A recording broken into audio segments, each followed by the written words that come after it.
Good afternoon. This is Micah Mitchell with Madison County Weather Update and crystal clear weather, or at least the soon to be crystal clear weather whenever I can figure out how to get around what Facebook does. So, at any rate, I want to take a moment to look at our pattern coming down the road, not only in the short term, but kind of out into the medium term, getting out to mid month. And I'm going to do it with the GFS as a visual. Of course, it's just a model visual, so as always, don't take it verbatim, but it'll give us an idea of what's going on. I've broken this down into two sections here. So here's this coming week.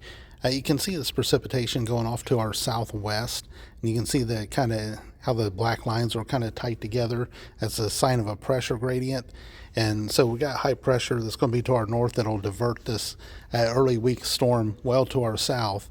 Then as we get later in the week, you can see the lines developing again and tightening up again out here to our west, and precipitation blowing up out there. We've got another low pressure that will go to our northwest, and we'll have a wave of rainfall that will come through here as we get into sometime Friday. I think the models might be overdoing it just a touch, but I'll zoom in some once the loop comes back around, and we'll take a look at what we may have come in here at the end of the week.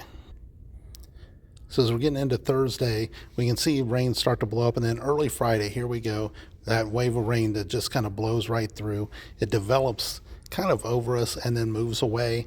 And again, I'm a little bit skeptical of that much coverage, but we'll see as we get closer, because as you saw, the low pressure actually went well off to our northwest. There was something with the path of that low pressure that I also want to bring your attention to, because it's going to show up in a closer form on the second GIF that I'm going to show you. Notice as this wave comes in, the low pressure out here goes up to our northwest. And once it gets up above, then it crosses over and drops right back down. And so it kind of makes a loop up and over Indiana. Keep that in mind as we go to this next section for a mid-month system that may usher in a pattern change.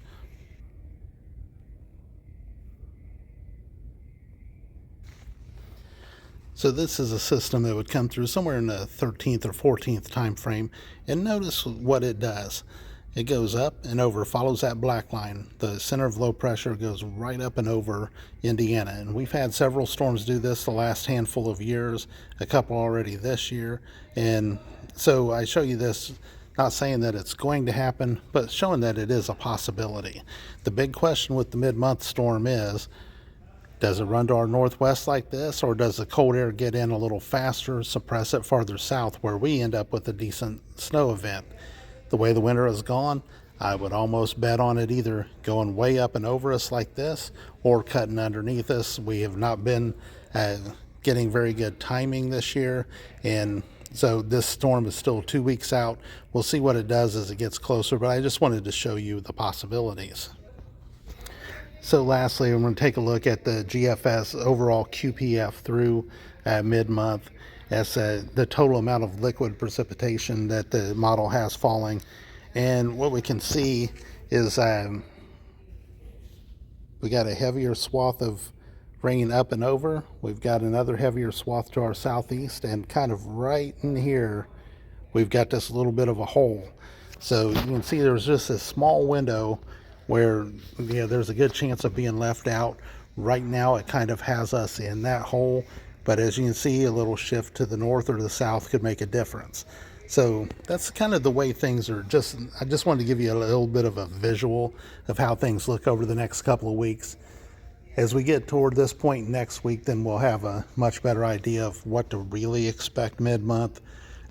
Overall, I do think we're going to get colder. The question becomes, do we get colder?